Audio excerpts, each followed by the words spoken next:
నా ప్రశ్న జవాబు రాలేదు. మరొకసారి అడుగుతున్నాను. సేవకులు అప్పు ఇయ్యొచ్చిన వడ్డీకి అప్పు ఇయ్యొచ్చిన అది కీర్తనల 15లో ఉంది కదా! అది చదివినా గాని వాళ్ళకి తెలిసినా గాని వారెందుకు అట్లా చేస్తున్నారో అర్థం కావట్లేదు. అందుకని అయ్యగారిని తెలుసుకుందామని ప్రశ్న అడుగుతున్నాను.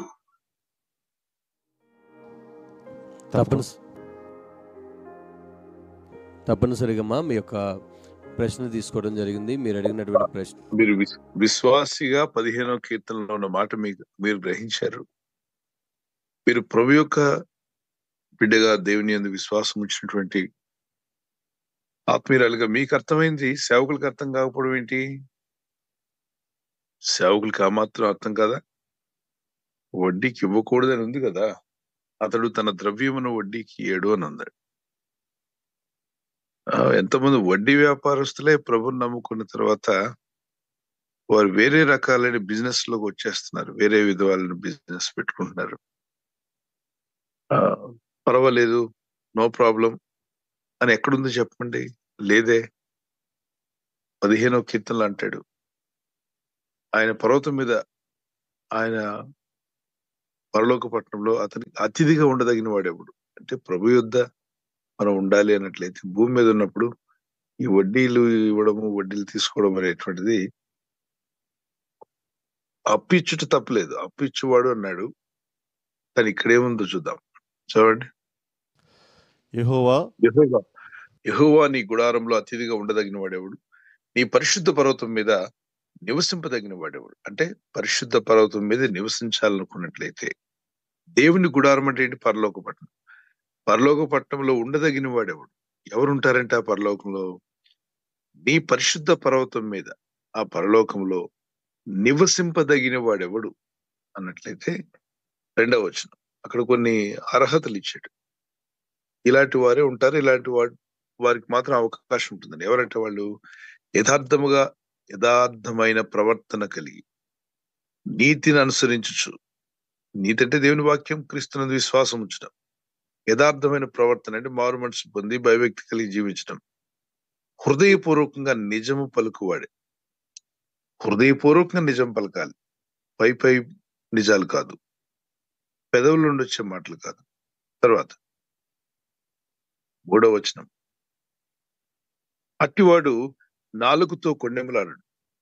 మరి అలాంటి వ్యక్తి, పరలోక రాజ్యం వెళ్ళే వ్యక్తి, దేవునితో నివసించకోరుతున్నాడు, ఇతను నిద్రించాక పరలోకంలో ఉంటాడు, ప్రభుతో ఉంటాడు అనేటువంటి వ్యక్తిలో ఏముండకూడదట? అట్టివాడు నాలుగుతో కొండెములాడకూడదు, కొండెలాడడం మానేయాలి. తన చెలికానికి కీడు చేయడు, చుట్టూ ఉన్న వారికి కీడు చేసే మనసు ఉండకూడదు. తన పొరుగువాని మీద నింద మోపడు. తర్వాత 4వ, అతని దృష్టికి నీచుడు అసహ్యుడు. అతడు యెహోవా యందు భయభక్తులు గల వారిని సన్మానించును. అతడు ప్రమాణం చేయగా నష్టము కలిగినను మాట తప్పడు. తన ద్రవ్యము వడ్డీకి ఇయ్యడు. నిరపరాధిని చెరుపటికి లంచం పుచ్చుకున్నాడు. ఈ ప్రకారం చేయవాడు ఎన్నడను కదల్చబడడు. సో మనం కదల్చబడాలి, మన బ్రతుకులు అయోమయంగా ఉండాలంటే మన ఇష్టం వచ్చినట్టు బ్రతకవచ్చు. లేదు, దేవుని కాపుదల్లో ఉండాలి, నా కుటుంబం, నా ఇల్లు, దేవుని దయలో మేము ఎదగాలన్నట్లయితే ఎన్నో వ్యాపారాలు ఉన్నాయి, ఎన్నో బిజినెస్లు ఉన్నాయి యథార్థంగా చేసేవి. మాకు గిట్టుబాటు కాదండి అనే వాళ్ళు ఎంతమంది అమ్ముతారు. వాళ్ళు అవతల వ్యక్తి వచ్చినప్పుడు ఎందుకు అబద్ధం ఆడాలి? మేము కొన్నటువంటిది మీకు అమ్ముతున్నాం, లాభం లేకుండా ఎవరు అమ్మరు. కాబట్టి గిట్టుబాటు ధర కాదండి అంటారు. అన్యుల్లోనే ఎంతో మంది ఆ విధంగా అనేవాళ్ళు మనం చూస్తున్నాం. ఆ విధంగా బిజినెస్ చేస్తున్నారు ఎంతో మంది. అబ్రహాం సంతానం అంటే యూదులు ఆల్మోస్ట్ ఎక్కువ శాతం బిజినెస్ మీదే ఉన్నారు.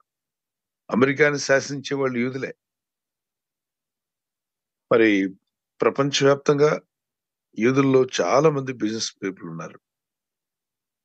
వడ్డీకి ఇవ్వడం అనేటువంటిది వాళ్ళు అన్యులకి ఇవ్వచ్చు, కానీ వాళ్ళ సహోదరులకి ఇవ్వకూడదు అన్నాడు. క్రీస్తునందు ఉన్నట్లయితే మనం, యేసుక్రీస్తునందు మనం అందరం కూడా ఎవరు? సహోదరులు. కాబట్టి అటు వాటికి దూరంగా ఉండడం మంచిది. 15వ కీర్తనలు అయితే అటు అన్యుడు అనలేదు, తర్వాత ఇటు సోదరుడు అనలేదు. తన ద్రవ్యం వడ్డీకి ఇవ్వడు, ఇంకంతే. సో దేవుని వాక్యాన్ని గ్రహించండి, ఆత్మీయంగా ముందుకు సాగండి. మీరు ఆ ఫైనాన్స్ బిజినెస్ కాకుండా ఎన్నో రకాలైన బిజినెస్లు ఉన్నాయి. ప్రార్థన చేయండి, దేవుడు జ్ఞానం ఇస్తాడు, అందులోకి వెళ్ళండి. ఇప్పుడు సేవకులై ఉండి ఆ పని చేస్తున్నారంటే వాక్య గ్రహింపు లేదా, లేదా హృదయ కాఠిన్యం అయిందా? హృదయ కాఠిన్యం అయితే వాక్యం చెప్పినా వినరు, హృదయ కాఠిన్యం చేసుకున్నప్పుడు. కనుక మనస్సాక్షిని కాపాడుకోండి, దేవుని ఎదుట, మనుషులు ఎదుట. God bless you. అయ్యగారు ఇంకొక ప్రశ్న ఏమంటే, వాళ్ళని చూసే ఇవి విశ్వాసులు కూడా కొంతమంది అలాగే చేస్తున్నారు పాస్టర్ గారు. ఇది ఎంతవరకు కరెక్ట్ పాస్టర్ గారు? ఇప్పుడు యథా రాజా తదా ప్రజ అని ఒక మాట ఉంది కదమ్మా. అంటే ఇప్పుడు పెద్దవాళ్ళు ముందు నడిపించే వాళ్ళు చేస్తే పర్వాలేదని ఫాలో చేసే వాళ్ళు కూడా చేసేస్తారు. దేవుని వాక్యం చెప్తుంది కదా, మిమ్మల్ని నడిపించే వాళ్ళు వాక్యానుసారమైన వాళ్ళై ఉండాలి, వాక్యంలో కనీసం వాక్యమును ప్రేమించే వారై ఉండాలి. అలా కాకుండా మేము ఇలాగే జీవిస్తాం, మా ఇష్టం, మాకు ఇదే కరెక్ట్ అనిపిస్తుంది, ఆ దారిలో వెళ్తున్నప్పుడు వాళ్ళు వెంబడించే వాళ్ళు కూడా అదే దారిలో వెళ్తారు. ప్రభు అన్నాడు, గుడ్డివాడిని నడిపిస్తే ఇద్దరు గోతులో పడతారన్నాడు. ఇప్పుడు వాక్య గ్రహింపు లేకుండా ఒక వ్యక్తి నడుస్తూ అవతల వ్యక్తి కూడా గ్రహింపు లేకుండా నడిపిస్తే ఇద్దరు పడిపోయే పరిస్థితుంది. ఎందుకు పడాలి? వాక్య గ్రహింపు కలిగిన వారితో వాక్యాన్ని గ్రహించి మనం ముందుకు వెళ్ళాలి. ప్రార్థన చేసుకుంటే అట్టి వారి కొరకు ప్రే చేయండి. విమర్శించవద్దు, కానీ ప్రార్థిద్దాం. ఇది సరైనది కాదని తెలుసుకోవడానికి మనం ప్రార్థనలు. మీరు గ్రహించగలిగారు, వారికి కూడా గ్రహింపు రావాలని ప్రార్థన చేద్దాం. వాళ్ళకి తెలిసిండే చేస్తుంటే దేవునికి లెక్క అప్పగించుకుంటారు. God bless you.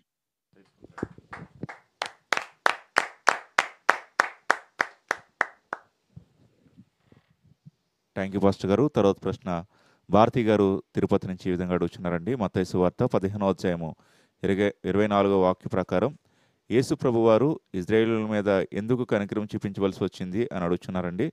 అదేవిధంగా మరొక ప్రశ్న, చనిపోయిన తర్వాత సమాధుల్లో శరీరం కుళ్ళిపోతాయి కదా, మరి రెండో రాకడ సమయంలో సమాధులు తెరవబడతాయి, ఆత్మలు దేవుని దగ్గరికి వెళ్తాయి అని ఉంటుంది. చనిపోయిన వెంటనే చనిపోయిన ఆత్మలు దేవుని దగ్గరికి వెళ్ళిపోతాయి కదా, మరి ఇది ఎలా సంభవిస్తుంది అని అడుగుతున్నారండి. చనిపోయిన ఆత్మలు దేవుని దగ్గరికి వెళ్ళిపోతాయి కదా, ఇది ఎలా సంభవిస్తుందా అంటే మీరు ఏ విషయంలో మీకు అర్థం కాలేదు, మళ్ళా చెప్పండి. అంటే శరీరం కుళ్ళిపోతుంది కదా, అలాగే ఆత్మ దేవుని దగ్గరికి వెళ్ళిపోతుంది, తిరిగి మరలా వారు ఎలా లేపబడతారు అని ప్రశ్న అడుగుతున్నారండి. వారు వెళ్ళేది పరదేశకు వెళ్తున్నారు. చనిపోయిన పరిశుద్ధుల ఆత్మలన్నీ పరదేశంలో ఉంటాయి. హెబ్రీ పత్రికలో కూడా అబ్రహాము ఆత్మకు సహా అందరి ఆత్మలు పరదేశంలో ఉన్నాయి. ఓకే, ఒకప్పుడు పరదేశ భూమి కింద ఉండేది. ప్రభు రక్తం కార్చిన తర్వాత ఇక అది భూమి కింద ఉండాల్సిన అవసరం లేదు. చెరగా ప్రభు పట్టుకుని పోయాడు, పైకి తీసుకువెళ్ళాడు. అది ఎక్కడ పెట్టాడది పైకి వెళ్ళిన తర్వాత చూద్దాం. ఓకే, క్షేమంగా ఉన్నారా లేదా? క్రీస్తునందున్న ఆత్మలు క్షేమంగా ఉన్నాయి. ఫిలిప్పీ 1:21 వచనంలో అపోస్తలుడైన పౌలు అన్నాడు, ఆయన ఎక్కడికి వెళ్ళొచ్చిన, ఆయన మూడో ఆకాశానికి వెళ్ళొచ్చాడు. ఆయన పై ఆకాశం, మూడవ ఆకాశంలో ఏం జరిగిందో చూసి వచ్చాడు. కాబట్టి అతను ఏమంటున్నాడు, నేను చనిపోయి ప్రభుతో కూడా ఉండకూడదును అన్నాడు. నేను బ్రతుకుట క్రీస్తే, చావైతే నాకు లాభం. మరి చనిపోయి ఎవరితో ఉండాలంటున్నాడు? చదవండి. ఆయనను శరీరంతో నేను జీవించినయే నాకున్న పనికి ఫలసాధనమైన ఎడల నేనేమి కోరుకుందునో నాకు తోచలేదు. ఈ రెంటి మధ్యను ఇరుకునబడి ఉన్నాను. నేను వెడలిపోయి క్రీస్తుతో కూడా ఉండవలనని నాకు ఆశ ఉన్నది, అది నాకు మరి మేలు. ఎక్కడున్నాడు? వెడలిపోయి అంటే నా దేహాన్ని విడిచిపోయి ఎక్కడ ఉండాలనుకుంటున్నాడు? క్రీస్తుతో కూడా. అంటే ఈ వెడలిపోయిన వాళ్ళందరూ ఎక్కడున్నారు? క్రీస్తుతో ఉన్నారు. అంటే క్రీస్తు ఎక్కడున్నాడు? ప్రభు ఎక్కడ 2-3 ఉంటారు వారి మధ్యలోనే ఉంటా అన్నాడు ఆత్మస్వరూపిగా. మరి పరదేశంలో అయితే డైరెక్ట్ గానే ప్రభు వాళ్ళతో సంచరించి వారి మధ్యలో నడుస్తూ, ఓకే, పరలోక పట్టణానికి వెళ్ళేటప్పుడు భూమి మీద ఉన్న సజీవుల సంఘము, మృతులైన వారు తిరిగి లేచిన తర్వాత. ఇప్పుడు వీళ్ళలో కొందరు బోధ ఏంటంటే, మృతుల లోకం ఉంది, అక్కడ ఉంటారు, అందరు అక్కడే ఉంటారు అని చెప్పి గోల పెడుతున్నారు. ఏంటి వీళ్ళు చెప్పేది? అంటే మంచిగా చనిపోయిన ప్రభునందు విశ్వసించి చనిపోయిన వాడి ఆత్మ అక్కడే ఉంటుందంట. లోకంలో పాపంలో తిరిగి చచ్చిపోయిన ఆత్మ కూడా అక్కడే ఉంటుందంట. మృతుల లోకం అనే వీళ్ళ ఆలోచన ఏంటంటే అందరు ఆత్మలు అక్కడే ఉంటాయి, ఇంకా తీర్పు జరగలేదు, ఇంకా తీర్పు జరగలేదు కాబట్టి అందరు ఆత్మలు అక్కడికి వెళ్తాయని. అంటే ఇంకా వాక్య గ్రహం వీళ్ళకి రాలేదని అర్థం. వీళ్ళకి తెలిసిన తక్కువైనా అరిచింది ఎక్కువ ఉంటుంది, గట్టి గట్టి అరుస్తుంటారు. అదొక బృందం ఉంది, ఒక బృందం అంతా అంతే. ఆ బృందంలో టీం మెంబర్స్ అందరూ అలాగే అరుస్తుంటారు. అంటే వాళ్ళకి ఇచ్చిన ట్రైనింగ్ అలా ఇచ్చారు. సో ఇక్కడ వాక్య గ్రహింపు ఏంటంటే క్రీస్తునందు చనిపోయినటువంటి యేసు రక్తంలో కడుగుబడి చనిపోయిన పరిశుద్ధుల ఆత్మలన్నీ కూడా పరదేశులో చేర్చబడతాయి. అక్కడ పాపులు ఎవరు ఉండరు అక్కడ. మరి పాపమందు మరణించిన ఆత్మలు పాతాళానికి వెళ్తాయని ఉంది కదా. లూకాసు 16:19 నుండి లాస్ట్ వరకు చదివితే ఆ ధనవంతుడు చనిపోయి పాతాళంలో బాధపెట్టబడుతూ అబ్రహామును చూసి తండ్రి అయిన, అంటే అబ్రహాం సంతానం అతను, విశ్వాసానికి మూల పురుషుడైన అబ్రహాం కొడుకు, అంటే సంతానం అంటే మనవడులో ఒకడు పోయాడు పాతాళానికి. అప్పుడు అబ్రహాం అన్నాడు, బాబు ఇక్కడ వారు అక్కడికి రాకున్నట్లు, అక్కడ వారు ఇక్కడ రాకున్నట్లు. అది పాత నిబంధన ప్రకారంగా. మధ్యలో పెద్ద అగాధం ఉంచబడింది గనుక నువ్వు బ్రతికున్నప్పుడు నీకు ఈ లాజర్కి సేమ్ సమయాన్ని దేవుడు కరెక్ట్ గా ఇచ్చాడు. నువ్వేం పాపం చేయడానికి వాడుకున్నావు, వాడేమో మరి ఎంతో కొంత దైవభక్తితో జీవించాడు. రోగాలున్నా, బాధలున్నా, ఇబ్బందులున్నా దేవుడిని స్మరించుకుంటూ బ్రతికాడు. సో ఒకడు నిత్యరాజ్యం అంటే నెమ్మది పొందుతున్నాడు. చనిపోయిన తర్వాత భూమి మీద రోగాలు భరించాడు గాని, బాధలు భరించాడు, పేదరికాన్ని భరించాడు గాని, నిద్రించిన తర్వాత చక్కని నెమ్మది పొందుచు పరిశుద్ధుల మధ్యలో ఉన్నాడు. ఈ భూమి మీద ఉన్నప్పుడు బహుగా సుఖభోగాలకు అలవాటు పడి దేవుడిని జ్ఞాపకం చేసుకోకుండా వాడు దేవుడు అంటేనే సుఖము, భోగము, లోకము, తిరగడము, పాప కార్యక్రమాలు చేయడము, పేరు ప్రఖ్యాతులు పొందుకోవడం, ధనఘనతలు పొందుకోవడం, ప్రజలతో చప్పట్లు కొట్టించుకోవడం, దీనికి ఆశపడ్డాడు గాని పాపాలు ఒప్పుకోవడానికి ఇష్టపడలేదు, మారుమనసు పొందలేదు. వీడు చనిపోయినప్పుడు అబ్రహాం సంతానం అయినప్పటికీ పాతాళానికి పంపించబడ్డాడు. అది వెంటనే జరిగిపోయింది. ఇతడు చనిపోయి దేవదూతులతో కొనుక్కోబడ్డాడు లాజర్ ఇదవాడు. ధనవంతుడైనటువంటి వాడు చనిపోయిన వెంటనే పాతాళమున యాతన పడుచు అన్నాడు. అంటే ఇప్పుడు అదే జరుగుతుంది. అది ఉపమానం కాదు, అది పేరబుల్ కాదు. ప్రభు అక్కడ చెప్పలేదు ఇది ఉపమాన రీతిగా చెప్పాను, ఇది పేరబుల్ అనే మాట వాడల. అది ఖచ్చితంగా ఒకప్పుడు జరిగిందే. దాన్ని ప్రభు తెలియపరిచాడు. ఇకపోతే వీళ్ళు కులిపోద్దు కదండి, కాలిపోద్దు కదండి. ఎక్కడ కరోనా టైంలో కాల్చారో కూలిపోయింది ఏం తెలుసు. ఎన్నో శవాలు, ఎంతో మంది బాడీస్ తిరిగి ఇవ్వలేదు, హాస్పిటల్కి వెళ్ళినవి. అందులో కొంతమంది ప్రభునందు నిద్రించిన వాళ్ళు కూడా ఉన్నారు. వాళ్ళ ఆత్మ క్షేమంగా ఉందా లేదా అది ముందు ముఖ్యం. ఇప్పుడు బాధ ఏంటంటే వీళ్ళకి వాళ్ళ ఆత్మలు పరదేశం నుండి దేవుడు పంపిస్తాడు. ఆత్మలు వస్తాయి, పరలోకంలో లేవు కదా, పరదేశంలో ఉన్నాయి. అది కూడా అద్భుతమైన ప్లేస్. దేవుడు ఆత్మను నమ్మిన ఆత్మల కొరకు ఏర్పాటు చేసి ప్యారడైజ్ అంటే అద్భుతమైనది. అయితే తండ్రిని దేవుడు ఉండి పరలోకం ఉందని శరాపులు, కెరూబులు ఉన్న పరలోక పట్టణంలో కాదు. మరి వీళ్ళ ఆత్మలన్నీ అక్కడ హాల్ట్ లో ఉన్నాయి. అవన్నీ కూడా ఎక్కడ మంది నిద్రించారు అక్కడ సమాధులు తెరవబడ్డం. ఆయన దేహాలు, మహిమ దేహాలు ఇస్తాడమ్మా. కూలిపోయింది కదండి, ఆ సమాధి మీద ఇంకో సమాధి పెట్టారు కదా, ఎలా వీలు పడుతుంది? ఇదంతా మానవ తలంపులు. ప్రభు ఈ సృష్టిని ఎలా చేశాడు? శూన్యం నుండి, అంటే ఏమీ లేని దగ్గర నుండి కలుగు చేశాడు. అది ఎలా వస్తుందండి? భూమి ఎలా తయారవుద్ది? పక్షులు ఎలా వస్తాయండి? అంటే రెక్కలు ఎలా వస్తాయండి? దానికి ముక్కు ఎలా వస్తుందండి అంటమా? దేవుడు సృష్టికర్తమా, ఆయన కలుగు చేయగలడు. మీరు 37వ అధ్యాయం యెహెజ్కేలు గ్రంథం చదివితే ఎముకలు గూడు, పెద్ద ఎండిపోయిన ఎముకల లోయ. ఎముకల లోయలో అంటే ఎంతో మంది సైన్యం చనిపోయినప్పుడు వాళ్ళందరినీ అక్కడ పడేశారు లోయలో. కుళ్ళిపోయి వాడి దేహం అంతా పోయి, చర్మం అంతా పోయింది, ఎముకలు మిగిలే. అవి కూడా జాయింట్లు ఊడిపోయి ఎముకలన్నీ కలిసిపోయాయి. అది చూస్తే ఎముకల లోయ, ఎండిన ఎముకల లోయ అన్నాడు. అక్కడ ఏ ఎముక దేనికి సంబంధించిందో కూడా తెలియదు. ఆ పుర్రె ఎవరిదో తెలియదు, దాని బాడీ ఎముకలు ఎక్కడున్నాయో తెలియదు. కానీ యెహోవా ఆత్మ, జీవం గల ఆత్మ ఆ ఎముకల మీదకి రమ్మని ఆజ్ఞాపించమన్నప్పుడు ప్రవక్త ఆజ్ఞాపించగా దేవుని ఆత్మ వచ్చింది అక్కడికి. దేవుని ఆత్మ రాగానే గడగడ పెద్ద శబ్దంలో ఎముకలన్నీ కదులుతున్నాయంట. కదిలి ఏ ఎముక ఏ పుర్రకు సంబంధించిందో ఆ పుర్ర దగ్గరికి వెళ్ళిపోయాయి ఎముకలన్నీ. వెళ్ళిపోయి ఒకదానికొకటి అటాచ్ అయిపోయి ఒక పెద్ద సైన్యంగా, ఎముకల సైన్యంగా నిలబడ్డాయి. ఆ తర్వాత చర్మము, ఆ లోపల నరములు, రక్తము, గుండె, అవయవాలు అన్ని తయారయ్యాయంట. చర్మం చేత కప్పబడ్డాయంట. పెద్ద సైన్యం అయిపోయి డ్రెస్ కూడా తొడిగేసుకున్నాయి. ఇదంతా దేవుని ఆత్మ వచ్చినప్పుడు అక్కడ కార్యం జరిగిపోయింది. ఎండిన ఎముకలను జీవింపజేసే దేవుడు మన దేవుడు. ఆమేన్. ఆయనకి సమస్తము సాధ్యమే. ఆయనకి అసాధ్యం అంటూ లేదు. ఏమీ లేదు. మన ఊహ, మన బ్రెయిన్ చాలా చిన్నది. రేపేం జరగబోతుందో చెప్పలేడు మానవ మైండ్.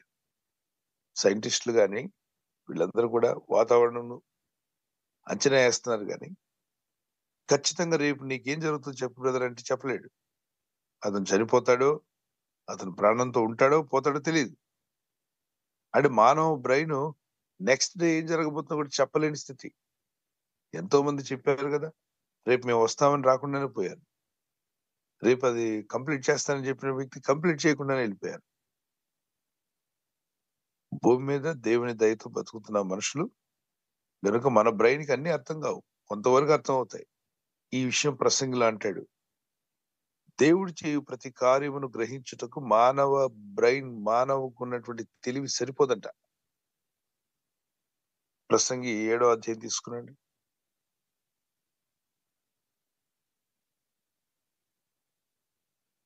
7వ అధ్యాయం 6, 7, 8 వచనాలు చదవండి. 7 నుండి 11 వరకు. అందులో ఒక వచనంలో ఉంటుంది, దేవుడి చేయు కార్యములను శోధించుట తెలుసుకున్నట మనిషి యొక్క బ్రెయిన్ కి సరిపోదు.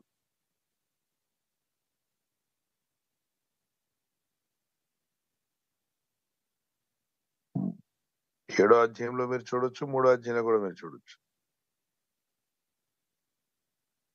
రైట్, వీళ్ళు టైం తీసుకుంటున్నారు. మీరు చదవండి, ప్రసంగ గ్రంథం చదవండి. 12 అధ్యాయాలు ఉంటాయి, మంచిగా చదువుకోండి. అందులో దేవుడు చేయు యెహోవా అంటే సృష్టికర్త అయిన దేవుడు చేయు కార్యములను పరిశోధించుటకు మానవ బ్రెయిన్ అంటే మానవుని తెలివికి సరిపోదట. మానవ జ్ఞానం లేదు మనిషికి. దాన్ని మీకు రిఫరెన్స్ చూడలేకపోయారా? ప్రసంగి 3వ అధ్యాయం 11వ వచనం అండి. చేయండి. దేని కాలమందు అది చక్కగా ఉండినట్లు సమస్తమును ఆయన నియమించి ఉన్నాడు. దేని కాలమందు అది చక్కగా ఉండినట్లు సమస్తమును ఆయన నియమించి ఉన్నాడు. ఆయన శాశ్వత కాల జ్ఞానమును నరుల హృదయమందు ఉంచి ఉన్నాడు గాని శాశ్వత కాలం అంటే చాలా జ్ఞానం. ఆ శాశ్వతమైనటువంటి కాలము, కొంతకాలం వరకు దేవుడు కొంత జ్ఞానం ఇచ్చాడు మనిషికి. అందుకే మనుషుడు పరిశోధించడం, తెలుసుకోవడం ప్రయత్నం చేయడం, సైంటిస్టులు వీళ్ళందరూ కూడా దీనికే అదిరిపడుతున్నారు. ఉన్న బుర్రకి, కొద్ది బుర్రకే ఎంతో అతిశయం. దేవుడే లేడని చెప్పి స్థితికి వచ్చేసారు. చూద్దాం. దేవుడు శాశ్వత కాల జ్ఞానమును ఇచ్చాడు మనుషులకి. అయినప్పటికీ తర్వాత దేవుడు చేయు క్రియలను పరిశీలనగా తెలుసుకుంటకు అది చాలదు. దేవుడు జ్ఞానం ఇచ్చాడు, కానీ దేవుడు చేసే పనులు తెలుసుకోవడానికి అది చాలదు. దేవుడు జ్ఞానం ఇచ్చాడు, మనిషికి ఇవ్వలేదంటలేదు, ఇచ్చాడు. కాబట్టి ఇవన్నీ కనుక్కుంటున్నాం, కనిపెడుతున్నాం. లైటు, ఫ్లైటు, ట్రైను ఉపయోగపడేవి మనుషులు ఎన్నో ఉపయోగించుకుంటున్నాం కదా, వస్తువులన్నీ కూడా. ఈ జ్ఞానము, కనిపెట్టే వాటి జ్ఞానము, ఇన్వెన్షన్స్, అలాగనే తవ్వకాల్లో తెలుసుకున్నప్పుడు పలానా కాలం అలా ఉండేవారు, ఇలా ఉండేవారు. ఇదంతా ఇంత జ్ఞానం ఎక్కడి నుండి వచ్చింది మనిషికి? దేవుడిచ్చిందే. అయితే ఈ జ్ఞానంతో దేవుడు ఎక్కడున్నాడు తెలుసుకోవడం కాదు. ఈ జ్ఞానంతో రాబోయే రోజుల్లో ఏం కలగబోతుందో, ఏం జరగబోతుందో తెలుసుకోలేడు. చనిపోయాక వాని ఆత్మకి ఏమవుతుందో గ్రహించలేడు. అందుకే మీరు ఏ సైంటిస్ట్ ని అడగండి, మీరు చనిపోయాక ఎక్కడికి వెళ్తారంటే రకరకాల సమాధానాలు చెప్తారు. ఏమో ఎక్కడికి వెళ్తామో తెలియదు అంటాడు ఒకడు. ఒకళ్ళేమో గాలిలో కలిసిపోద్ది, మట్టిలో కలిసిపోద్ది, ఆత్మ లేదండి అంటాడు. మరొకడు ఆత్మ అంటే ఉంటుంది కానీ మరి ఎక్కడికి పోద్దో తెలియదు. మరొక వ్యక్తి మళ్ళా తిరిగి జన్మిస్తామేమో. రకరకాల సమాధానాలు వస్తాయి. తిన్నగా ఒక్క సమాధానం రాదు. మరి జ్ఞానులే కదా, ఎందుకు సమాధానం చెప్పలేకపోతున్నారు? మరొక ఆయన అంటున్నాడు, అయితే పరలోకం వెళ్దామండి, లేకపోతే నరకానికి వెళ్దాం. నరకంలో తక్కువ మంది ఉంటారా? మన ఫ్రెండ్స్ అందరూ ఉంటారు, అక్కడ కూడా పేకాట ఆడొచ్చు అంటున్నాడు. ఒకవేళ స్టవ్ వెలిగించి స్టవ్ మీద చేయబెట్టు, వేడి తట్టుకోగలిగితే అప్పుడు వెళ్ళి నరకంలో కూడా పేకాట ఆడదు. గాని స్టవ్ మీద చేయబెడితే ఏమగును? కాలిపోతుంది. కాలిపోవును కదా. మరి నీ మనుషుడు చేసుకున్న స్టవ్ వేడి తట్టుకోలేకపోతున్నావు. నరకంలో అక్కడ ఏసీ గదులు ఉండవు, అక్కడ ఏం పెద్ద ఫంక్షన్ హాల్ ఏమి ఉండవు ఆడుకోవడానికి. అగ్ని ఆరదు పురుగు చావదని చెప్పేసాడు, అక్కడ ఏముందో కూడా. ఓకే, ఇప్పుడు మనిషి ఏమనుకుంటా అంటే చనిపోయినప్పుడు కుళ్ళిపోయారు కదా, వాళ్ళు కాల్చి వేశారు కదా, వాళ్ళ ఆత్మ ఎలా వస్తుంది? క్రైస్తవ వాక్య ప్రకారం కాల్చకూడదు. కానీ వారు ప్రభుని నమ్మితే ఇంటి బంధువులందరూ కలిసి, వాళ్ళు మెజారిటీ ఎక్కువ ఈ ముసలమ్మ నమ్ముకొని ఉంటది. ఈ మాట కాదన్నా చనిపోయింది కాబట్టి మనవాళ్ళు అంటారు, పెద్దవాళ్ళందరూ ఊరు వాళ్ళు ఏమనుకుంటారో, నలుగురు ఏమనుకుంటారని తీసుకెళ్లి కాల్ చేస్తాను వాళ్ళ మత ప్రకారం. కానీ ఆమె మంచి విశ్వాసి, చనిపోయినప్పుడు సమాధి చేయమని చెప్పింది, చెప్పాలి కూడా, కానీ వాళ్ళు చేయలేదు. అది వాళ్ళ తప్పు. ఈ ఆత్మ వెళ్ళిపోయింది, చనిపోయిన కన్ను మూసిన వెంటనే ఆత్మ వెళ్ళిపోయింది. ఇక ఆ పెంకు చుట్టూ ఏం ఆలోచన చేస్తావు? వాళ్ళు తీసుకెళ్లి సమాధి చేస్తే మంచిది, అలా కాకుండా కాల్చి వేశారు. మరి దేవుడు దేనిలోని తీసుకురాగలడు ఆత్మని, ఆ దేహాన్ని? అటు నుండి కూడా ఆయన సమస్తాన్ని చేసిన దేవుడు. ఆ చనిపోయిన వాళ్ళ ఆత్మలు ఏమయ్యాయి తెలుసు కదా, వాళ్ళ దేహాలు, వాళ్ళ ఆత్మలు ఉన్నాయి క్షేమంగా. సో దేవుడు ఆజ్ఞాపిస్తాడు, సమాధుల్లోని వాళ్ళు మహిమ దేహంతో తిరిగి లేస్తారు, సజీవులో నిలిచిండు. మనం కూడా ప్రభుత్వం చేర్చబడతాం. ఇది చదువుకోండి, మొదటి తెస్సలోనిక 4వ అధ్యాయం 13 నుండి 17 వరకు. God bless.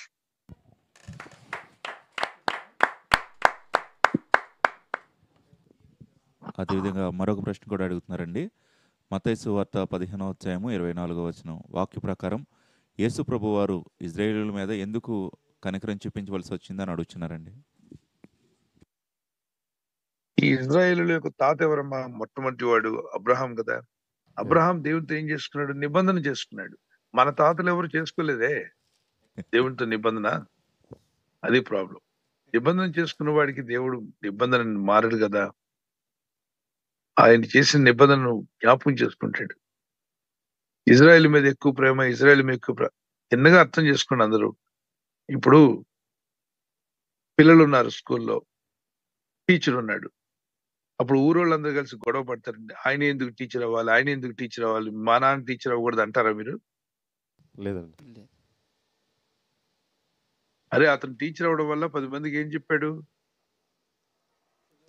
చదువు చెప్పాడు. అతను మీ ఊరు వాడు కాదు, పక్క ఊరు నుండి వస్తున్నాడు. పక్క ఊరు అతను ఏంటంటే, మా ఊర్లో మగాళ్ళు లేరా, మా ఊళ్ళో ఆడవాళ్ళు లేరా, టీచర్ పక్క ఊరు నుండి రావడం ఏంటండి, పక్క ఊరులో ఉన్న ఆవిడే టీచర్ ఎందుకు అవ్వాలండి? అలా పిచ్చి కేక లేకుండా అర్థం చేసుకో. ఆ పక్క ఊరు వాడికి టీచింగ్ రాబట్టి వాడు వచ్చి నీ ఊర్లో ఉన్న పిల్లలకి ఏం నేర్పించాడు? చదువు నేర్పించాడు. అలాగే అబ్రహాం ఎందుకండి, ఇజ్రాయెల్ ఎందుకండి, పిచ్చిగోల కాకిగోల ఆపి, కాకిగోళ్ళు ఎక్కువైపోయి మధ్య దేవునికి లోబడ్డానికి దేవుడైన ప్రభు అబ్రహాంకే కాదు అందరికీ ఆయన పరిశోధించాడు. భూమి మీద ఉన్న మనుషులందరినీ చూశాడంట, అవకాశం ఇచ్చాడు. ఎవడు లోబట్టలేదు. అబ్రహాం అనేవాడు లోబడ్డాడు. లోబడిన వాడికి దేవుడు కృప చూపాడు. కృప అందరికి ఇవ్వాలనే వచ్చాడు ఆయన. లోబడకుండా ఎందుకు ఇస్తాడు? లోబడలేదు, అందరూ తిరుగుబాటు చేసే స్వభావం కలిగి ఉన్నారు. అతడు లోబడ్డాడు. అతడు దేవునితో నిబంధన కూడా చేసుకున్నాడు. కనుక అతనికి సంతానం ఇస్తానని దేవుడు చెప్పి వాగ్దానం చేసే సంతానం ఇచ్చాడు. వాళ్ళు అప్పుడప్పుడు దారి తప్పారు, మానవ బుద్ధులు కదా, మట్టి బుద్ధులు, దారి తప్పారు, మళ్ళీ సరి చేశాడు. దారి తప్పారు, మళ్ళీ శిక్షించబడ్డారు, మళ్ళీ దారి తప్పారు, మళ్ళీ సరి చేయబడ్డారు. ఈ విధంగా కొనసాగుతుంది. వాళ్ళని కనికరించి వాళ్ళకి దేవుడు నేర్పించి బుద్ధి జ్ఞానాలు, వాళ్ళ ద్వారా సర్వలోకానికి సువార్తని ఇవ్వాలనుకున్నాడు, సర్వలోకానికి రక్షణ ఇవ్వాలనుకున్నాడు. అయితే వారు తిరస్కరించినందున వారిని పాస్ చేసి ఆపి, ముందు మీరు ఇక్కడ ఉండండి, మీకు పాత నిబంధన ఆల్రెడీ ఇచ్చేసాను, మీరు దాని ప్రకారం ఉంటున్నారు, ఉండండి. ఈ యొక్క రక్షణ నాకు మీరు వేరొక దొడ్డి మంద, అంటే ఈ మంద కాకుండా మరొక మంద నాకు ఉందన్నాడు. అంటే అన్ని జనులు ప్రపంచం అంతట్లో ఇజ్రాయెల్ కాని వారందరూ రక్షణలోకి రావాలి. కాబట్టి మన మానవులందరూ మనమంతా రక్షించబడినట్లుగా వాళ్ళు పాస్ చేయబడ్డారు. అంటే వారు కొంతకాలము రక్షణ లేకుండా ఉండిపోవాల్సి వచ్చింది. మన ఆత్మలన్నిటికీ సువార్త వచ్చింది. సంఘం ఎత్తబడిన తర్వాత వాళ్ళకి మళ్ళీ అవకాశం ఇస్తాడు. ఆ టైంలో యాంటీ క్రైస్ట్ రూల్ కూడా రాబోతుంది. God bless you. Praise Lord అమ్మా.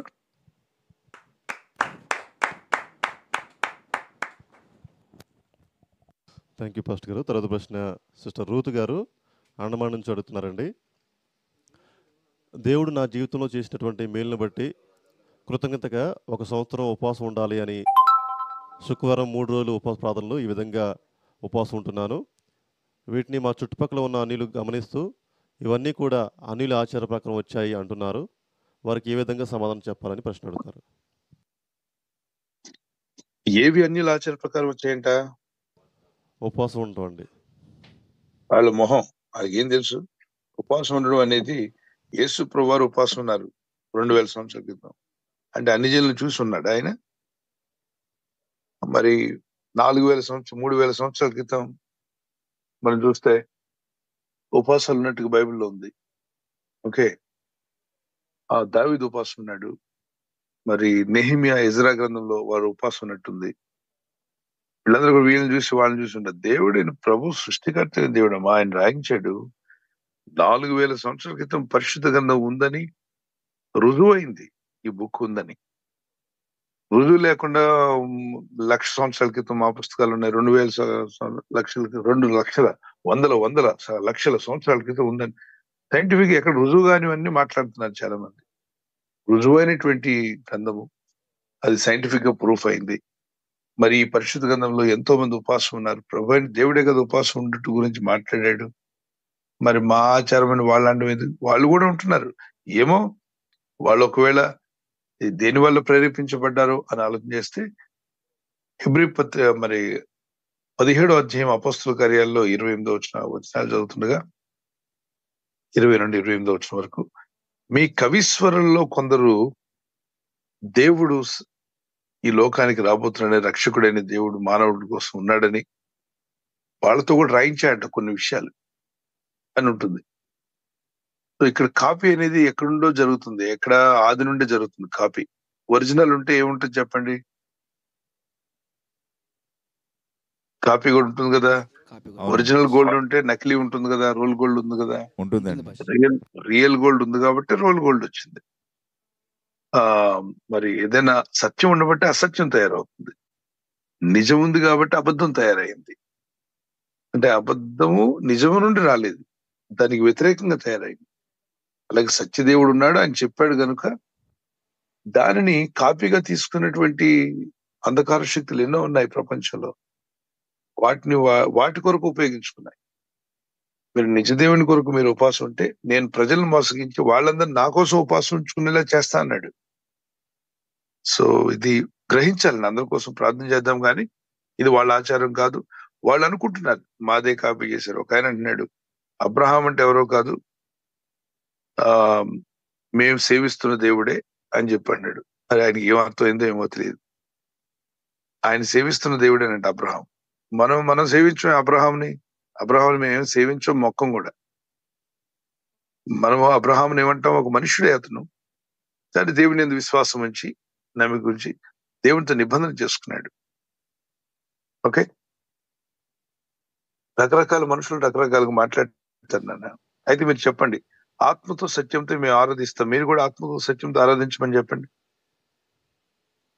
వాళ్ళు ఎక్కడ ఏదో ఒక రూపాన్ని పెట్టుకుని ఆరాధిస్తారు. వాళ్ళు ఒక రూపం లేకుండా వాళ్ళు ఆరాధించలేరు. మనం ఏ రూపం లేకుండా చర్చిలో ఆరాధన చేస్తాం. మన ముందు ఏ రూపం ఉండదు. అందరూ కలిసి దేవుని కనపరిచి ప్రభుని స్తుతించి ఆరాధిస్తాం. మరి దీన్ని వాళ్ళని కాపీ చేయమనండి, చేయలేరు. వాళ్ళకి ఏదో కనబడాలి. మన దేవుడు ఆత్మ సరిపోయి ఉన్నాడు. మన ఉపాసం ఉన్నప్పుడు మేము ప్రార్థించేది దేవుని సన్నిధిలో ప్రార్థన చేస్తున్నాం. ఇది ప్రభు అయిన దేవుడు ఏర్పాటు చేసింది. Okay, God bless. అలాగే పాస్టర్ గారు మరొక ప్రశ్న అడుగుతున్నారండి సహోదరి. అమ్మ, మీరు సంవత్సరం అంతా ఉపవాసాలు ఉంటా అంటున్నారు. అలా ఉండకూడదు. మీరు నెలలో 1 రోజు 2 రోజులు లేదంటే 3 రోజులు, అంతేగాని సంవత్సరం మొత్తం ఫాస్టింగ్ ఉంటామంటే 365 రోజులు మనిషి ఉండడు. మనిషి ఉన్నాడు, చెప్పుకోవడానికి సాక్ష్యం చెప్పడానికి కూడా మనిషి ఉన్నాడు. మానవ దేహంలో దేవుడు ఈ ఆకలి సిస్టాన్ని పెట్టి ఆహారం బయట పెట్టాడు, ఆకలి మనిషిలో పెట్టాడు.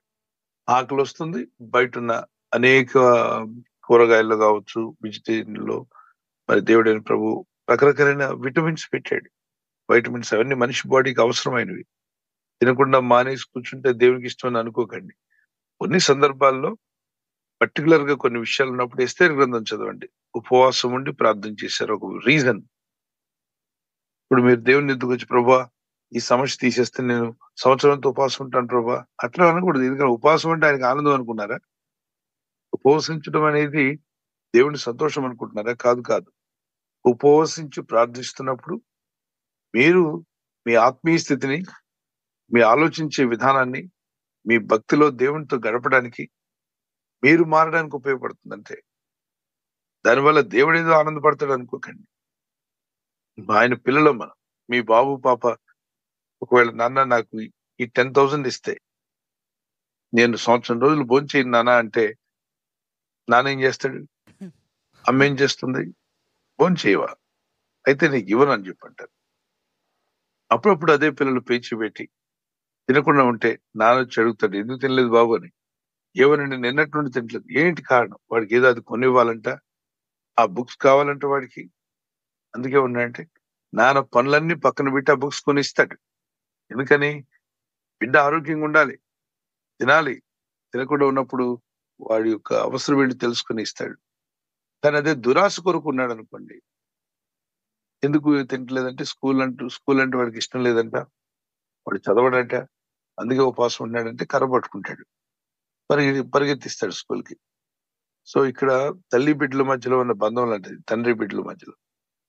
మనం పోషించినప్పుడు ప్రభు మన గురించి వై నా కుమారుడు ఎందుకు నువ్వు ఉంటున్నావు, కారణం ఏంటి? ఆ కారణం ఉండాలి. కారణం లేకుండా ఫాస్టింగ్ ఉంటున్నాను, మా సంఘంలో అందరూ అంటున్నారు నేను బాగా ఫాస్టింగ్ చేస్తానని, నన్ను బాగా మెచ్చుకుంటున్నారు, నన్ను చూసి అయ్యో అంటున్నారు అనిపించుకోవడానికి ఫాస్టింగ్ ఉండకండి, అసలు ఉండకూడదు. మనం ఒక పర్టికులర్ రీజన్ పెట్టుకొని ప్రార్థన చేయాలి. ఉపవసించి, ప్రభా ఇదిగో నెక్స్ట్ మంత్ లో 3 days నేను ఫాస్టింగ్ ఉంటాను, నాకు పలానా అవసరం ఉంది, సహాయం చేయండి, ఇదిగో పలానా సమస్యలను తప్పించండి. అలా మనం ఫాస్టింగ్ ఉండి ప్రార్థన చేయొచ్చు. ఎస్తేరు గ్రంథం చదవండి, మీకు అర్థం అవుతుంది. God bless you. అదే సహోదరి మరొక ప్రశ్న అడుగుతుంది పాస్టర్ గారు. కొంతమంది అన్యులు గర్భంతో ఉన్నటువంటి స్త్రీలు పురుగులను చంపకూడదు, సూదిలో దారం ఎక్కించకూడదు అని అంటున్నారు. ఇది ఎంతవరకు వాస్తవం అని ఈ విధంగా ప్రశ్న అడుగుతున్నారు పాస్టర్ గారు. ఇప్పుడు మీరు నడుస్తున్నారు అనుకోండి, నడిచేటప్పుడు చిన్న చిన్న చీమలు ఏమైనా ఉన్నాయనుకో, ఏమవుతాయి? కాలు కింద పడి చనిపోతాయి. కాబట్టి నడవడం కూడా మానేసి కాళ్ళు కట్టేసుకుని కూర్చుంటారా? లేదండి. మరి మీ ఊపిరి వదిలినప్పుడు వేడిగాలి వస్తుందా లేదా? వస్తుందండి. వేడిగాలి కొన్ని సూక్ష్మజీవులు చనిపోతాయి లేదా? చనిపోతాయి. కాబట్టి గట్టిగా ముక్కు మూసేసుకోండి. ఇప్పుడు జనాభా లెక్కలో మనమేం తక్కువేం లేవు, జనాభా లెక్కలో ఫస్ట్ ఉన్నాం. కాబట్టి ఇదంతా మూఢనమ్మకాలు. నల్లపిల్లి ఎదురొచ్చింది అంటే తెల్లపిల్లి వస్తే ఒకటి, నల్లపిల్లి వస్తే మరొకటే. బెదవరాలు ఎదురొచ్చింది. ఇలాగ మూఢనమ్మకాలతో చావగొడతారు జనం. మీకెందుకు మూఢనమ్మకాలు? దేవుడిని నమ్మిన వాళ్ళకి మూఢనమ్మకాలు ఎందుకు? చక్కగా మీ చేపలు కోసుకుని తినేస్తున్నారు కదా, చేపలు, చికెన్లు, ఇంకా సూక్ష్మజీవులది ఏముంది? మరి వెజిటేబుల్ తీసుకుంటున్నారు, వాటిలో కూడా ఎంతో కొంత జీవం ఉంది, వాటిని కట్ చేసి వండుకుంటున్నారు. దేవుడు ఇచ్చాడు మానవులకి, తినమన్నాడు. నీకేం కావాలో తిను, కానీ దేన్ని నాశనం చేయొద్దు, కావాల్సింది తిను. ఆయన గార్డెన్, ఆయన సృష్టి అంతా ఆహారంగా తీసుకోమన్నాడు. సో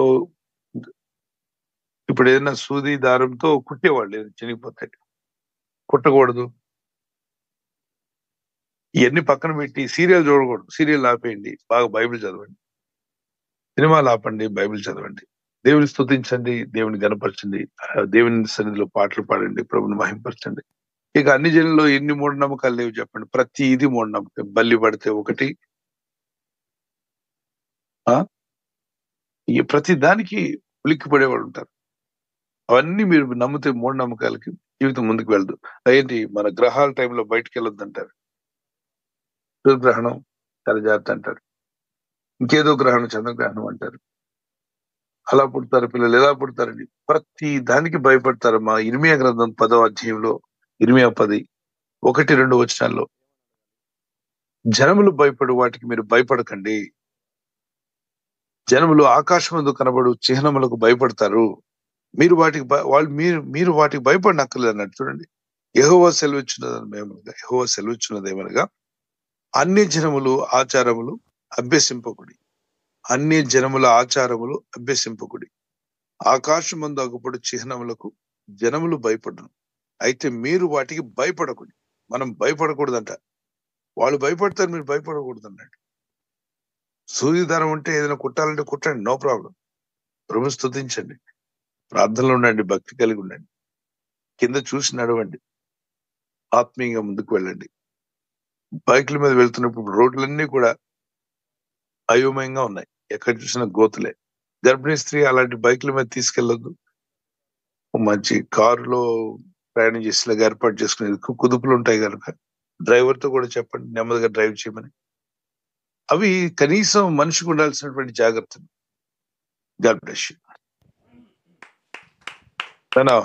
ఒక్కొక్కరికి 1/2 డజన్ క్వశ్చన్లు ఇస్తున్నారు మీరు, మరి మిగిలిన వాళ్ళందరికీ అవకాశం లేకుండా పోతుంది కదా. ఎవరైనా చేయి చూపిస్తే వారికి కూడా అవకాశం ఇవ్వండి. Praise Lord. Thank you pastor గారు. మరొక ప్రశ్న మణి గారు ఇజ్రాయెల్ దేశం నుండి అడుగుతున్నారండి. క్రీస్తు విరోధి యూదుల కొరకే పుడతారా లేదంటే భారతదేశంలో కూడా పుడతారా అని అడుగుతున్నారు. అదేవిధంగా మరి మధ్యకాలంలో కొందరు నేనే క్రీస్తునని చెప్పి కూడా వారికి వారుగా తాము వెల్లడిపరుచుకొని అనేక మందిని ఆకర్షిస్తూ ఉన్నారు. మరి వారిని ఏ విధంగా పరిగణలోకి తీసుకోవాలని అడుగుతున్నారు పాస్టర్ గారు.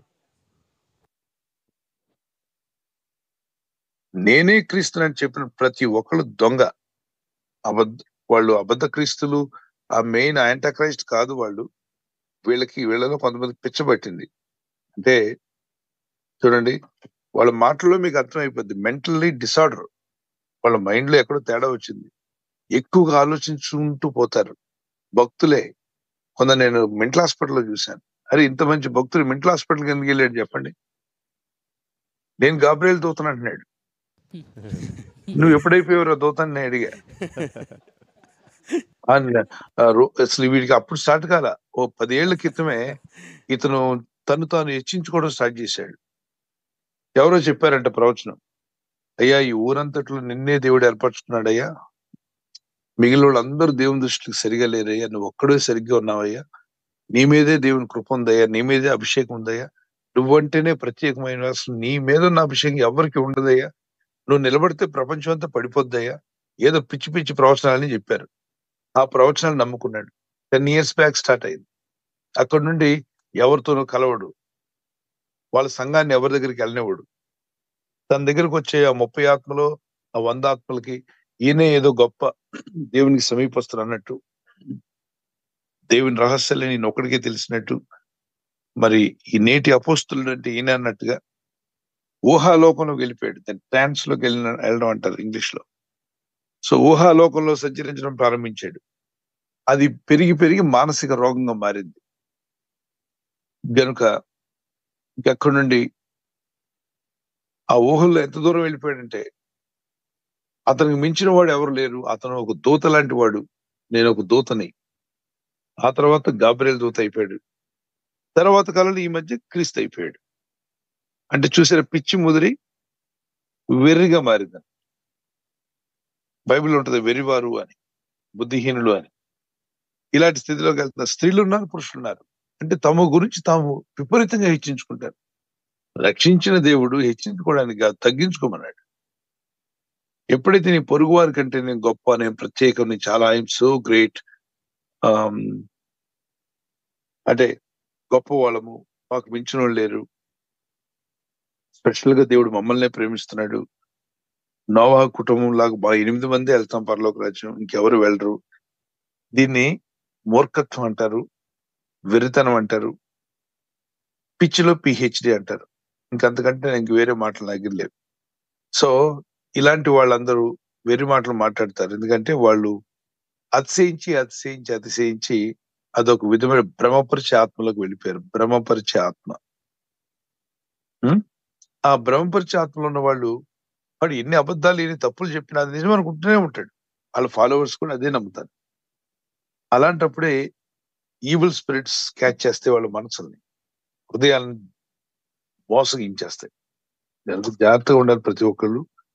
దేవుని కన్నా మనం ఎవరం కూడా గొప్పవాళ్ళం కాదు. వాక్యం తర్వాతే మనం మాత్రమే ప్రత్యేకం, మిగిలిన వాళ్ళందరూ కరెక్ట్ కాదనుకోవడం కూడా అది ఒక మూర్ఖత్వం అవుతుంది. దేవుడు అందరి కొరకు రక్తం కార్చాడు, అందరినీ ప్రేమిస్తున్నాడు. అందుకే ప్రార్థన చేస్తూ ముందుకు యాంటిక్రైస్ట్ అనేవాడమ్మా ప్రపంచం అంతటిని ఏలుబడి చేస్తాడు. ప్రపంచం అంతటిని ఏలుబడి చేస్తాడు. ఇజ్రాయేలీలు ఆ టైంలో ఉంటారు. అప్పుడు మారు మనసు పొందుతారు, మనలాగా ప్రార్థన చేస్తారు, వాక్యం వింటారు, బాప్తిసాలు తీసుకుంటారు. అది ఇప్పుడు జరగల, యాంటిక్రైస్ట్ వచ్చాక జరుగుతుంది. పరిశుద్ధాత్ముడు తన మిషన్ ని అన్ని జనుల మధ్యలో కంప్లీట్ చేసి అన్ని జనులు రక్షించబడిన ఆత్మలను ప్రభురాకులు ఎత్తబడి వెళ్ళిపోయేలా చేస్తాడు. సంఘం ఎత్తబడిన తర్వాత అక్కడ వాళ్ళంతా మారు మనసు పొంది వాళ్ళు రక్షణ పొందుతూ ఉంటారు. ఆ టైంలో 7 years టైం ఉంటుంది. మొదటి 3.5 years, సెకండ్ 3.5 years అని. ఓకేమా, గాడ్ బ్లెస్ యు. మీరు ఇజ్రాయెల్లో దేవుని బిడ్డగా మీరు ఉన్నట్లయితే మీరు ప్రభురాకుల్లో మాతో పాటు వచ్చేస్తారు. మీరు ఇంకా అక్కడ ఉండరు. కాబట్టి యాంటిక్రైస్ట్ ని చూడడానికి అవ్వదు మనం. Praise the Lord, God bless you. వందనాలు. కొందరు ఏమంటున్నారు, లేదు లేదు లేదు అసలు అలాగే వెళ్తాం, యాంటిక్రైస్ట్ వచ్చినప్పుడు ఉంటాం, వాళ్ళు రంపాలతో కోస్తుంటే కోయించుకుంటాం అన్నారు అనుకోండి. ఉండండి, మీరు ఉండండి అని చెప్పండి. మీరు ఖచ్చితంగా ఉండండి, ఉండండి రబ్బాయి, మీరు ఉండాలని కోరుకుంటున్నారు, మీరు ఉండండి, మీ సంతానం అంతా ఉండండి, మీ సంఘం కూడా ఉండాలని ఆశపడతాను, ఉండండి. మేమైతే ప్రిపేర్ అవుతున్నాం, ప్రభు రాకుడు వస్తే వెళ్ళిపోతాం. ఈ మధ్యలో ఒకవేళ ప్రాణాలు పెట్టాల్సి వస్తే మేము పిరికోవడం కాదు, ప్రభు కొరకు ప్రాణాలు పెడతాం, ఏదన్నా ప్రభు కొరకు జీవిస్తాం, ఏదన్నా చేస్తాం ప్రభు కొరకు. మేము పెరిగి పొందలం కాదు. కానీ రాకుడు రాబోతుందో మేము నమ్ముతున్నాం. సంఘం కొనిపోబడబోతుంది. Okay, God bless you. Thank you pastor గారు. సహోదరి సరోజిని గారు ముంబై నుంచి ఈ విధంగా ప్రశ్న అడుగుతున్నారు. ప్రతి నెల ప్రభుబల సమయంలో ఉపవాసం ఉండి ప్రభుబలలో పాల్గొనాలి అని అంటున్నారు. ఇది ఎంతవరకు కరెక్ట్ అని సహోదరి ప్రశ్న అడుగుతున్నారండి. అదేనమ్మా, వాక్య ఆధారం లేకుండా ఎవరికి ఇష్టం వచ్చినట్టు వాళ్ళు ప్రసంగాలు చేస్తున్నారు. అందుకని ఒకటి బైబిల్ ట్రైనింగ్ అని ఉండాలి, లేదంటే అనుభవజ్ఞులైన దైవజనులతో కొన్నాళ్ళు ప్రయాణం చేసి ఆత్మీయ విషయాలు నేర్చుకుని ఆత్మతో నడిపింపబడేవారైనా ఉండాలి. ఇవి ఏమీ లేకుండా ఎవడు పడితే వాడు సేవలోకి వచ్చేయడం, నోటుకు వచ్చినట్టు వాగేయడం. ఆ వాగే వరుసలో ఇది కూడా ఒకటి. సిద్ధపడమనడం తప్పేం కాదు. ఉపవాసం ఉంటేనే ప్రభుబల తీసుకోవాలి ఎక్కడుంది బైబిల్లో? ఆ రాత్రి ప్రభు తన శిష్యులకు ఇచ్చేటప్పుడు మొట్టమొదటిగా ప్రభుబలు ఇచ్చినప్పుడు మత్తయి సువార్త 26-28 ఇచ్చారు. ఉపవాసం ఉండి తీసుకుని ఉందా? లేదండి. లేదు పాస్టర్. లేదు. మొదటి కొరింథీ పత్రిక 11వ అధ్యాయం 23 నుండి 31 వచనం వరకు బల్ల గురించి ఎలా తీసుకోవాలని ఉంది. అక్కడ ఉపవాసం ఉంటే తీసుకోండి, ఉపవాసం లేకపోతే తీసుకోవద్దని ఉందా? లేదు పాస్టర్ గారు. ఆయనను జ్ఞాపకం చేసుకున్నట్టుగా తీసుకోమన్నాడు. ఓకే, మరి దేవుని వాక్యాలు స్పష్టంగా ఉంటే ఈ మూఢాచారాల్లాగా మూడుల్లా తయారైపోయి ఉండాలి, ఉపవాసం లేకపోతే తీసుకోవద్దు ఏమనుకుంటున్నావు? ఇదంతా ఓవర్ యాక్షన్. ప్రభునందు ఉన్నారా లేదా? నమ్మి బాప్తిసం పొందారా? మారు మనసు పొందారా? అయితే మీ హృదయాల్లో ప్రభుబలి తీసుకునేటప్పుడు మిమ్మల్ని మీరు పరీక్షించుకోండి. ఏమని? ప్రభుతో సమాధాన పడి ఉన్నానా? కక్షలు, కోపాలు, ద్వేషాలతో జీవిస్తున్నట్లయితే ప్రభు దగ్గర క్షమాపణ అడగండి. ప్రభు నన్ను మన్నించు, ఇది నా ప్రభు యొక్క శరీరం అని వివేచిస్తున్నాను, రొట్టెను ఇది నా ప్రభు యొక్క నిబంధన రక్తం అని వివేచించి నన్ను నేను పరీక్షించుకొని తీసుకుంటాను. దానికి ప్రభుబలి తీసుకోవాలి. అంతేగాని ఉపవాసం ఉండాలి. వీళ్ళ కండిషన్లు ఏంటి మధ్యలో? వీళ్ళందరూ విపరీతమైన కండిషన్లు. అయితే భక్తిగా ఉండడం నేర్పించడం తప్పేం కాదు. మనం అంతా ఉపవాసం ఉందాం, ప్రార్థన చేద్దాం. అది ఆ ఉపవాసం ఎందుకు అంటే ప్రభు బల్ల కోసం కాదు. నీలో ఏమన్నా దోషాలుంటే ఒప్పుకొని దేవునితో సమాధాన పడతావనే గాని రొట్టె తీసుకోవడానికి, దాక్షం తీసుకోవడం ఉపవాసం ఉంటేనే తీసుకోవాలి లేకపోతే తీసుకోకూడదని ఎక్కడ నియమం లేదు. మనలో కొత్త నియమాలు తయారు చేస్తారు, కొత్త కమాండ్మెంట్స్. వీళ్ళకి తోచిందంతా కమాండ్మెంటే. మరి వీళ్ళు మాత్రం 3 ప్లేట్లు తినేస్తారు, బయటకు అందరిని ఉపవాసం ఉండమంటారు. పరిశీలు బోధ ఒకటి ఉంటుంది, పరిశీలు బోధ. ప్రభు అన్నాడు, మీరు దోమను వడగడతారు, ఏనుగును మింగుతారా అన్నాడు. భలే చెప్పాడు ప్రభు. వాళ్ళు వడగట్టేది ఏంటంట? దోమని. దోమ ఎంతది? చాలా చిన్నది. ఏనుగు ఎంతది? చాలా చాలా పెద్దది. పెద్దదండి. ప్రజల ముందు మాత్రం దోమను కూడా తీసుకోకూడదు. ఏమనుకున్నారంట? ఇంట్లోకి వెళ్ళి ఏం మింగుతాడు? ఏనుగు ఏనుగు మింగేస్తాడు. ఆ విశ్వాసకి ఏమో దోమను తీసుకోవద్దన్నాడు, మనోడేమో ఏనుగునే మింగేస్తున్నాడు. ఇలా చెప్పేవాళ్ళు చాలా మంది ఉన్నారు. అయితే అందరూ అలా అని మనం ఒకే వరుసలో పెట్టకూడదు. కొందరు నిజంగానే ఫాస్టింగ్లు ఉంటారు. సంఘం అంతా ఉపవాసంలో ఉంచి ప్రార్థన చేసి ప్రార్థన పూర్వకంగా మనం బలి తీసుకుందాం అని అంటారు. మంచి ఉద్దేశంతో అన్నప్పుడు మీకు కూడా మనసు ఉంటే ఫాస్టింగ్ ఉండి ప్రార్థనలో ఉండండి. ఆ రోజు మీ ఇంటి విషయాలన్నీ కూడా ప్రార్థన చేయండి. సంఘం కొరకు ప్రార్థన చేయండి. సంఘంలో ఉజ్జీవం రావాలని ప్రార్థన చేయండి. ప్రార్థనా పూర్వకంగా తీసుకోవాలి, తీసుకునండి. అది కండిషన్ కాదు, అది కంపల్సరీ కాదు. సహవాసులు అందరూ ఫాస్టింగ్ ఉండాలనుకున్నాం, ఉండండి, ప్రార్థన చేయండి, ఉపవాసం ఉండి దేవుని సన్నిధిలో మొరపెట్టి తర్వాత బల్ల కార్యక్రమానికి వెళ్ళండి. అలా ఉంటేనే తీసుకోవాలి, లేకపోతే లేదండి. అలా లేదు. ఉపవాసం ఉంటేనే బల్ల తీసుకున్నాడని ఒక్క వచనం కూడా లేదు నాన్న. మీరు తీసుకోవచ్చు. Okay, God bless you.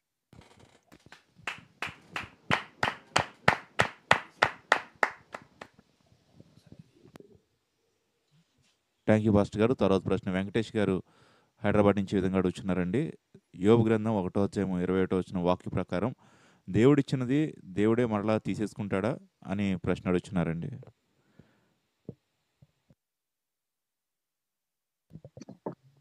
యోబు విషయంలో అతను ఆ విధంగా శోధించబడ్డాడు. మీరు ఏమైనా యోబు గారా? చెప్పండి, చెప్పాలి. యోబు గారి కుమారుడా? యోబు గారి ఒక మనవడా? కాదు కదా. అక్కడ యోబు ఏమన్నాడంటే, అక్కడ నిజానికి తీసుకుంది ఎవరు? ఆ నష్టపరిచింది ఎవరు చెప్పండి? దేవుడా, దెయ్యమా? దెయ్యమే కదా. యోబుకి అర్థం కాలేదు, ఎందుకు ఇలా జరిగింది అర్థం కాలేదు. అక్కడ అతను ఒక శోధించబడుతున్న విషయం తను గ్రహించడానికి టైం పట్టింది. కానీ తానేమన్నాడంటే, అవును కదా, నేను తల్లి గర్భంలో వచ్చినప్పుడు ఏమీ తీసుకురాలేదు, నేను పోయేటప్పుడు ఏమీ తీసుకుని వెళ్ళను, నేను ఏమీ తేలేదు, ఏమీ తీసుకెళ్ళను. చనిపోయినప్పుడు ఏం తీసుకెళ్తాను? పుట్టినప్పుడు ఏమైనా తెచ్చానా? తేలేదు. పోయేటప్పుడు ఏం తీసుకెళ్ళను. ఇవన్నీ మధ్యలో వచ్చాయి. ఇది దేవుని అనుగ్రహం వల్ల నేను పొందాను కనుక యెహోవా అనుగ్రహించాను, యెహోవా తీసుకున్నాను. దేవుని నామమునకు స్తుతి కలుగును గాక అన్నాడు. అంటే ఒక పాజిటివ్ మైండ్ తో ఉన్నాడు, నెగిటివ్ మైండ్ తో లేడు. చాలా మంది చూడండి, అలాంటి నష్టం కలిగితే అమ్మో దేవుడు అన్యాయం చేసిన పిచ్చి మాటలన్నీ మాట్లాడతారు. అక్కడ కింద ఏమంటాడంటే, యోబు నోటి మాటతో నేను పాపం చేయలేదు, దేవుడు అన్యాయం చేసినని అనను లేదు, తన నోటితో అనలేదంట, అది పాపం చేయకుండా ఉన్నాడని అంటాడు. దేవుడు నాకు అన్యాయం చేసినని అనలేదు, ఈ సంగతులలో ఏ విషయమందును యోబు ఏ పాపము చేయలేదు, దేవుడు అన్యాయం చేసినని చెప్పలేదు. దేవుడు ఇచ్చాడండి, దేవుడు తీసుకున్నాడండి అన్నాడు. నిజానికి నష్టపరిచిన సాతానుడు అయినా కూడా ఆ శోధనలో జయించాడు. 42వ అధ్యాయం 10వ వచనం డబుల్ పోర్షన్ ఇచ్చాడు కదా దేవుడు, డబుల్ పోర్షన్. అయితే కొన్నిసార్లు గమనించండి, మనకు కొన్ని నష్టాలు ఏర్పడ్డాయి అనుకుంటాం. ఏదో దారిలో వెళ్తున్నప్పుడు లేదా బ్యాగ్ పోగొట్టుకున్నారు, ఏదో వస్తువు పోయింది అనుకుంటాం, నిర్లక్ష్యం చేస్తూ కొన్నిసార్లు పోగొట్టుకుంటాం. నిర్లక్ష్యంగా నడిచామనుకోండి, ఏదో వస్తువు మనం ఎక్కడైనా నిర్లక్ష్యం చేస్తే అది పోవచ్చు. పోయినప్పుడు నాకు 200 వస్తుంది, నాకు 200 వస్తుంది, నేను యోబుని అని కూర్చోకుండా ప్రార్థన చేసి ప్రభువా రెండోసారి నిర్లక్ష్యం లేకుండా సాయం చేయండి, ఈ మతిమరుపు లేకుండా బుద్ధి జ్ఞానం కలిగి వివేచన కలిగి ప్రార్థన చేసుకుని పద్ధతిగా బ్రతకడం నేర్పించమని పాఠం నేర్చుకోండి. ఓకే, తర్వాత దేవుడిచ్చిన తీసుకుంటాడా ఏమో, ఈ దేవుడు ఇస్తుంటాడు తీసుకుంటాడు, అలాంటి పిచ్చి ఆలోచనలు రానివ్వకండి. యోబులాగా అందరినీ దేవుడు శోధించాడనుందా అంటే లేదు. కీడు విషయమై దేవుడు ఎవరిని శోధింపబడనీయడు. కీడు విషయమై దేవుడు ఎవరిని శోధించాడట. మనుషులే వారి దురాశల వల్ల ఏడవబడి వాళ్ళు పాపం చేస్తున్నారు. నీవు శోధించబడుచున్నప్పుడు దేవుడు నన్ను శోధిస్తున్నాడు నువ్వు అనకూడదు. యాకోబు పత్రిక 1:12-13 చేయండి. యాకోబు పత్రిక జేమ్స్ చాప్టర్ 1 verse 12 and 13.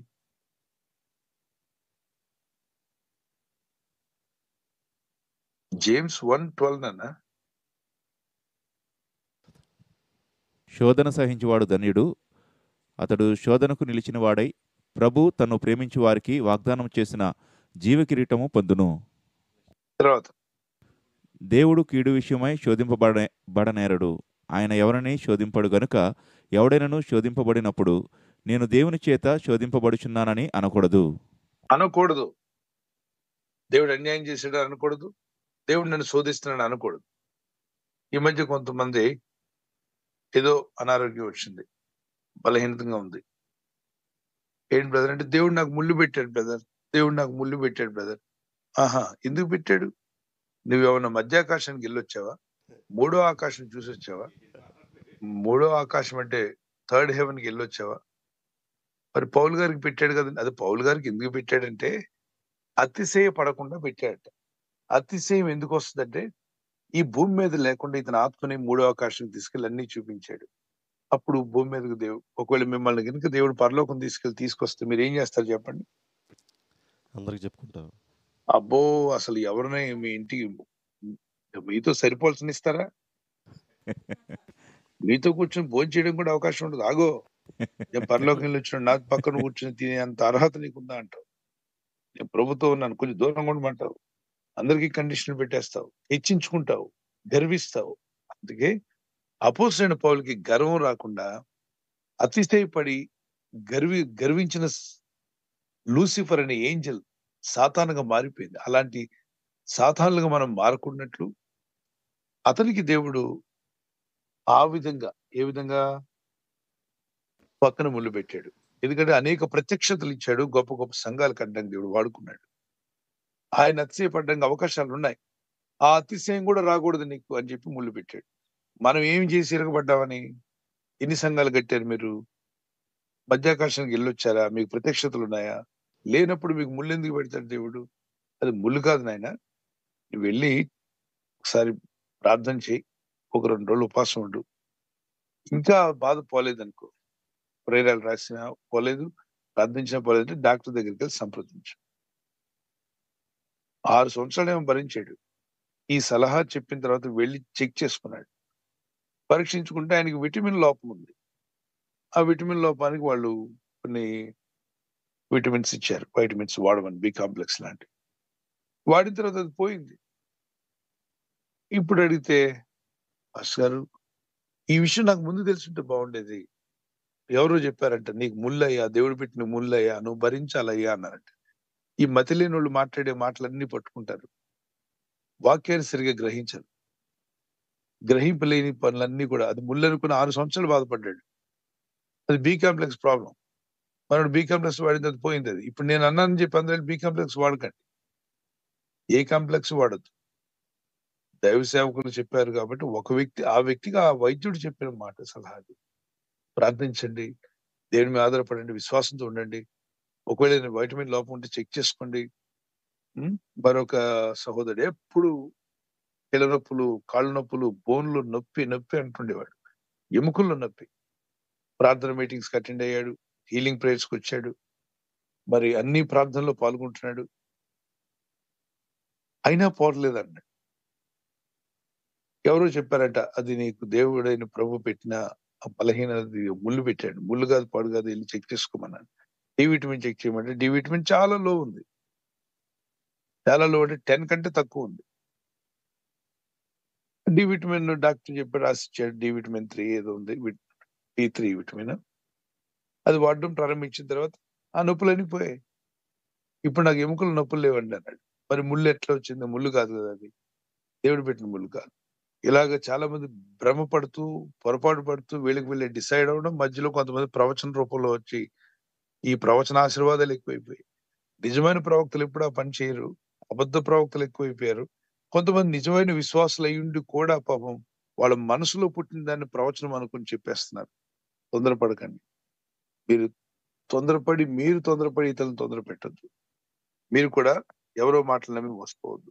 వాక్యాన్ని చదవండి, ప్రార్థన చేయండి. God bless you.